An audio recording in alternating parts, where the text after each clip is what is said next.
أما بعد فأعوذ بالله من الشيطان الرجيم بسم الله الرحمن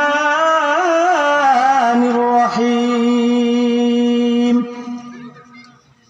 وقضى ربك ألا تعبدوا إلا إياه وبالوالدين إحسانا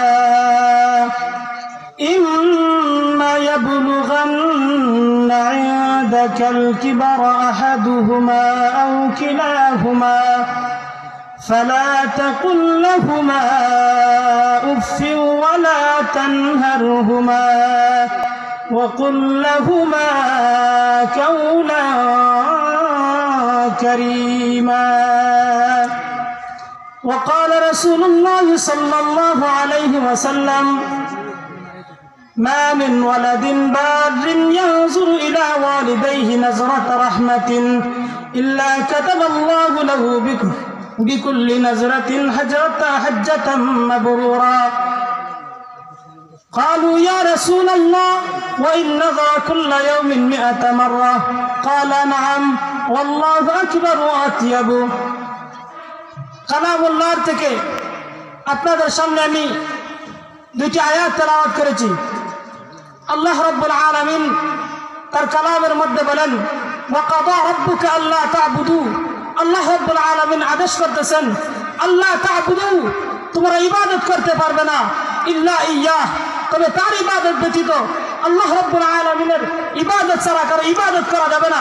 আল্লাহ রাব্বুল আলামিন তার ইবাদতের কথা বলার পরেই সাথে সাথে আল্লাহ রাব্বুল আলামিন বলতেছেন আল্লাহ তা'বুদু ইল্লাহু ওয়া বিল ওয়ালিদাইনি ইহসানা, মাতা পিতার খেদমত করো, মাতা পিতার সাথে ভালো আচরণ করো। যদি আপনি আমি দুনিয়ার মধ্যে মাতা পিতার ভালো খেদমত করে যেতে পারি তাহলে আপনার আমার জন্য জান্নাত। আর যদি আপনি আমি দুনিয়ার মধ্যে মাতা পিতাকে অসন্তুষ্ট রাখি, আপনার আমার প্রতি যদি আপনার আমার মাতা পিতা অসন্তুষ্ট থাকেন তাহলে আপনার আমার নামাজ, আপনার আমার রোজা, আপনার আমার যত ইবাদতে আপনি আমি করি না কেন আল্লাহ রাব্বুল আলামিনের দরবারে গ্রহণযোগ্য হবে না। হাদিসের মধ্যে সেটা মাতা পিতা যদি সন্তুষ্ট তাহলে আল্লাহ রাব্বুল আলামিনের সন্তুষ্ট, যদি মাতা পিতা অসন্তুষ্ট থাকেন তাহলে আল্লাহ রাব্বুল আলামিন অসন্তুষ্ট থাকেন। আল্লাহ রাব্বুল আলামিন আপনাকে আমাকে মাতা পিতার মাধ্যমে দুনিয়ার মধ্যে প্রেরণ করেছেন।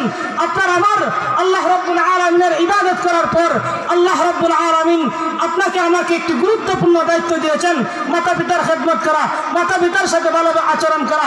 হাদিস শরীফের মধ্যে মাতা পিতার খেদমতের অনেক ফজিলতের কথা বর্ণিত হয়েছে। আমি যেই হাদিসটা আপনাদের সামনে পড়েছি, হাদিসের মধ্যে আল্লাহর নবী বিশ্ব নবী রাহমাতুল লিল আলামিন বলেন এমন কোন আনুগত্যশীল সন্তান নাই যে তার মাতা পিতার চেহারার দিকে মায়ার দৃষ্টিতে তাকাইবে, এমন কোন সন্তান নাই যে তার তাকানোর বদৌলতে আল্লাহ রাব্বুল আলামিন তাকে নেক দান করবেন না, সওয়াব দান করবেন না। কেমন সওয়াব দান করবেন? হাদিস শরীফের মধ্যে এসেছে হাজ্জাতান মাবরুরা, আল্লাহ রাব্বুল আলামিন বান্দাকে একটি কবুল হজের সওয়াব দান করবেন। আপনি আমি যদি হজ করি, আপনি আমার হজ কবুল হতেও পারে নাও হতে পারে, এতে সন্দেহ আছে। কিন্তু যদি আপনি আমি আপনার আমার মাতা পিতার চেহারার দিকে মায়ের দৃষ্টিতে নজর দিতে পারি, মায়ের নজরে যদি আপনি আমি তাকাইতে পারি তাহলে আপনার আমার নামায় আমলের মধ্যে কবুল হজের সব আল্লাহ তাআলা দান করবেন। এই কারণে আমাদের যাদের মাতা পিতা আছে আলহামদুলিল্লাহ, আল্লাহ রাব্বুল আলামিনের দরবারে অসংখ্য অগণিত শুকর। আল্লাহ আমাদের মাতা পিতার হায়াতকে বাড়িয়ে দিন, আল্লাহ আমাদের মাতা পিতার হায়াতকে বাড়িয়ে দিন। যাদের মাতা পিতা দুনিয়াতে নাই আল্লাহ রাব্বুল আলামিন তাদের মাতা পিতার কবরকে যেন জান্নাতের বাগান বানিয়ে দেন।